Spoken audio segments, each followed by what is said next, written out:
Alright, I'll just put this right down there. I'll click record there. I'll go over here to script. Yep. I have some choice words to say about this game. This is a very good game to talk about. Hibbity hoppity. Simpsons Hit and Run. It's a video game that many used as a substitution for Grand Theft Auto, maybe because you were either too young for GTA itself, or because you were already a fan of The Simpsons, and just so happened to have both found and played this game when it came out. I, however, was not so lucky. You see, the Simpsons video game that involved cars that I played was none other than The Simpsons Road Rage. It's Crazy Taxi. Yeah.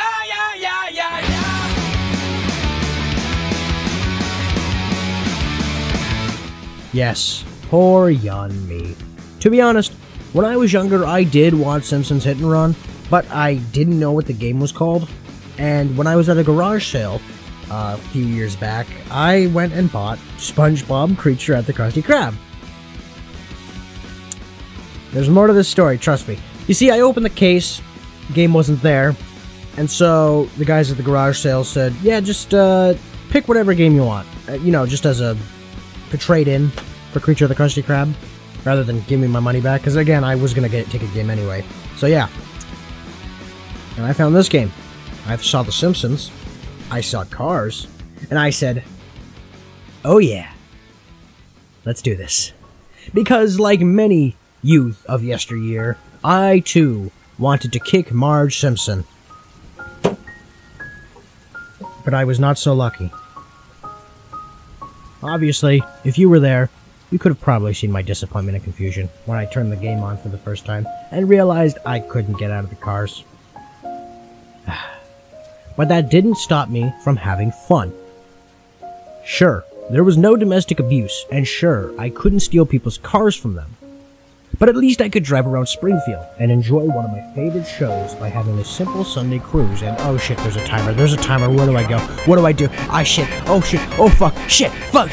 As I've said before, Simpsons Road Rage is a Crazy Taxi clone. And as a clone, it has a lot of the same elements as Crazy Taxi. So much so, that Sega of America tried suing Fox and EA and everyone involved with the project, and it was dealt with outside of court for an undisclosed amount of money, and that is all we know, from what Wikipedia says. I'm sure we have more information, but I'm not going to look further into it, because I'm not here to talk about lawsuits. I'm here to talk about video games. But I'm sure this game has some form of originality, outside of the gameplay, of course. But where? Well, the game opens with the Simpsons turning on the TV, and seeing that Mr. Burns has unveiled his new nuclear-powered buses. We then cut to Mole Man wishing for death, and Marge wishing it as well. His death, that is. Lisa then mentions that the buses are a threat to public health, and Homer, the genius entrepreneur that he is, decides that he will go out of his way to start a taxi business against Burns and his buses. This motherfucker started Uber before Uber. Good job, Simpsons. You predicted another thing again in today's society. And that's it. That's all the story you're getting. If you were expecting Elden Ring levels of lore, then you came to the wrong video. Could this be Dog? Big Dog! Big Dog! Behold! Dog! Doggy! He's the... You're tarnished, aren't you? Dog talk! Man, listen to that music. Oh yeah. Oh, baby. Anyway, as you can see, there are a total of 4 different levels. Road Rage, the arcade style, see how many people you can collect and drop off before the time runs out. Sunday Drive, the game mode I spent the most time in as a kid, and the one that allows you to drive around Springfield without having to worry about a timer. Mission Mode, the technical story of the game that involves 10 different challenges to complete that you could get done in about half an hour or so. Head to head, similar to Road Rage, except you go up against a friend and battle, that's right, battle, to get the most amount of points. The way this works is that there is always one person each player has to pick up, And once someone grabs the passenger, you smash into one another, stealing the passenger and trying to get them to their destination before the opponent. So, how is it? You did come here to hear my opinion after all. Well, it's fun. Sure, it's not some AAA story-driven, choose-your-own-adventure, emotional roller coaster ride like Shadow the Hedgehog. It's Crazy Taxi. Yes, it's a clone, but the gameplay is just as fun, just as anxiety-ridden, and as a bonus, you get to play as Simpsons characters, picking up other Simpsons characters, and dropping them off wherever they want you to go throughout Springfield. And if you don't want to worry about a timer stopping your flow, just choose Sunday Drive mode. You still get the option to be a taxi driver, but you also get the option to cruise around Springfield, running over civilians and crashing into glass planes.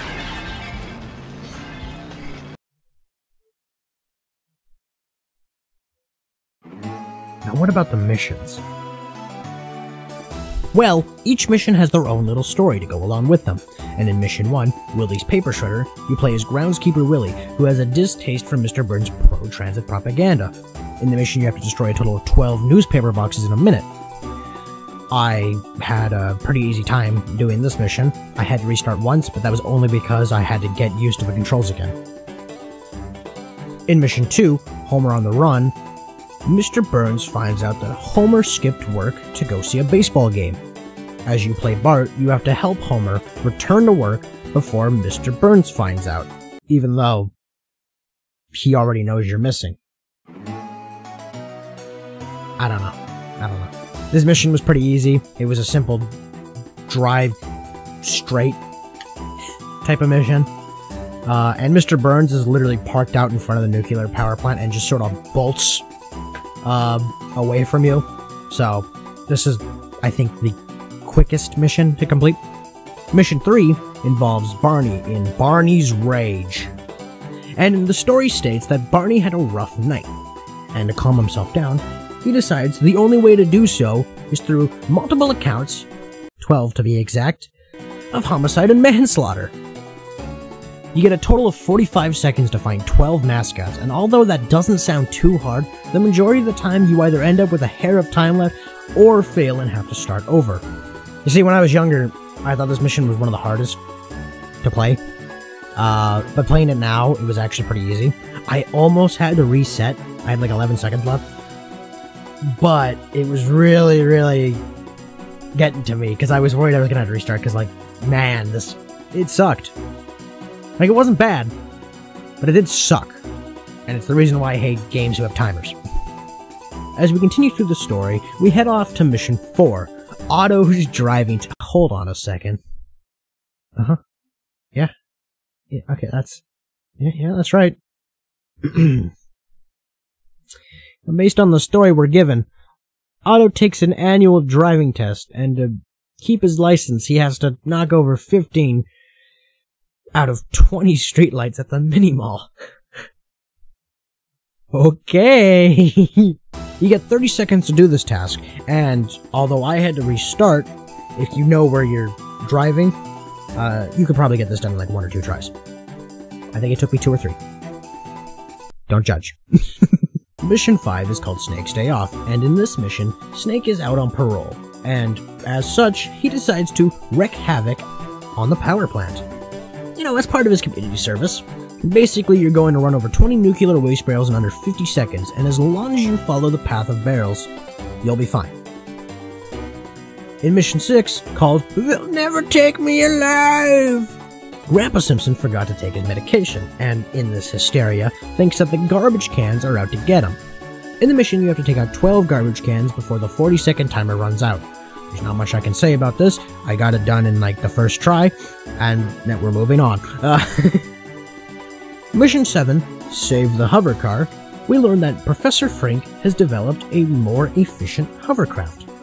With the help of Mayor Quimby, they have to drive it to City Hall so that he can get a patent for it before Mr. Burns comes and destroys it.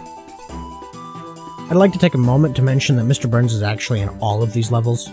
Although you rarely will see him, he does show up and tries to ruin your day. I think he only really ruined my day on Mission 7, of course, where I had 0 seconds left to finish the mission, and that was the hair moment. That was the exact hair moment that I was referring to with Barney's mission, except it jumped over to Professor Frank's mission. I'm kind of glad I succeeded, because I really shouldn't have. Anyway, after this we are brought to Mission 8, called Not the Trees, where we play as Lisa Skip!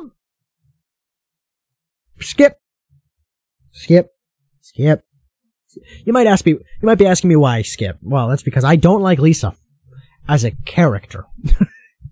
Why don't you like Lisa? She's one of the main Simpsons characters. Why wouldn't you like Lisa? You like all the other characters, don't you? I don't like Marge either, really.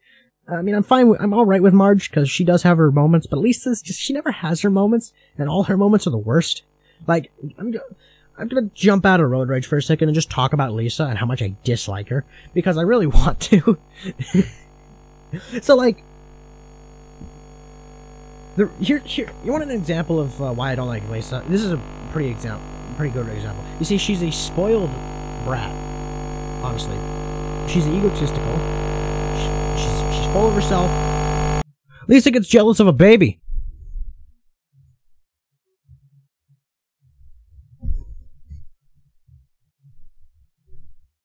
And that's all I have to say.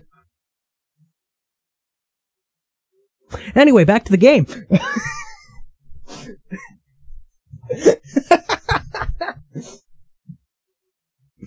So basically, she decides to knock over 24 pieces of wood in under like 50 seconds, because apparently woodcutters' attention spans are garbage. And just as much as I don't like Lisa, this mission was the worst. I think it took me like 10 or so tries to actually complete. I hate it so much. I thought the Barney mission was bad, like I've said before. No, this mission was the worst. And I hate it. And I wanted to die. How could they do this to me? 24 freaking pieces of wood in under 50 seconds. Hey, Dad. Do you like Lisa Simpson as a character? No? Why is that? She's annoying? Yeah. She's a smarty pants know-it-all who feels...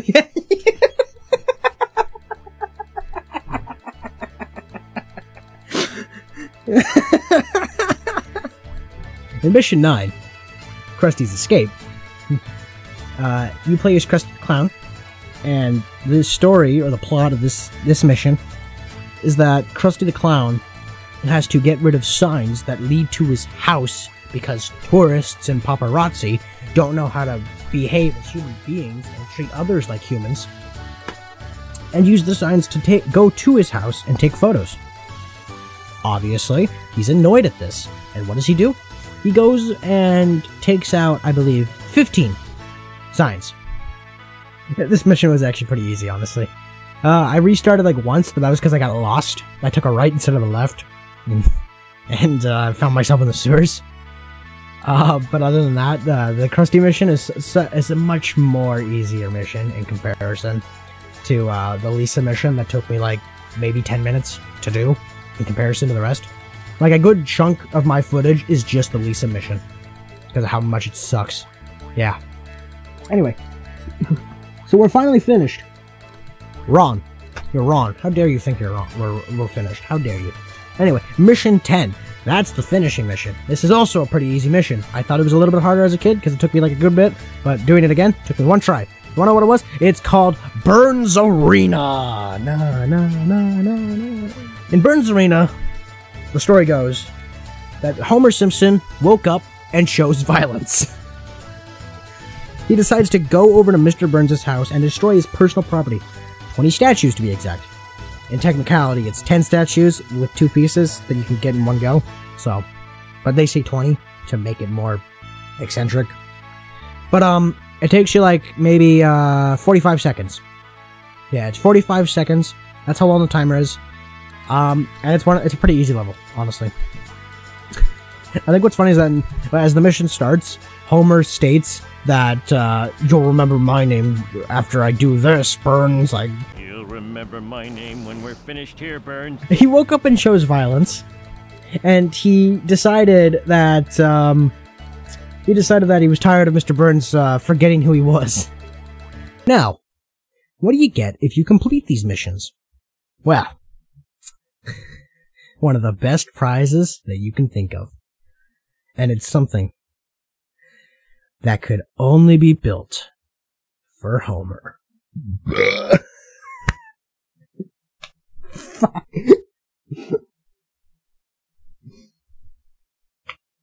This review is falling apart! That's right, you spend half an hour, maybe more, depending on how much you suck at the game, to get the car from Oh Brother, Where Art Thou? And it's absolutely worth it. Honestly, it's kind of cool. Plus, if you continue playing through Road Rage, you'll be able to unlock more characters and more places. And once you do, you'll be able to use them and play in them whenever you want. You know, I think that's about it, actually. And to be completely transparent with you, I've been writing another review on the side, and I wanted to take a break and talk about something else, considering I've been working on this for a while. And Road Rage came to mind, and I just wanted to talk about that, because I remember fond memories of playing that with my brother on the PlayStation. And as I said before, I spent a lot of time driving around on Sunday, the Sunday drive mode, as Apu and his Pontiac Firebird. That thing goes. Once I unlocked the Apu like immediately when I was playing this just to get some footage for the game, and man, that thing has a good old sound. Something I didn't know until looking into the game is that if you get $1 million in the Road Rage, you'll get a special cutscene that shows Mr. Burns shutting down his transit system, and then it also shows Kane and Kodos being the ones that are actually playing your game. Woo! Don't look that much into it. If you were to ask me if this game is worth it, right? I'd say yeah. I'd recommend it.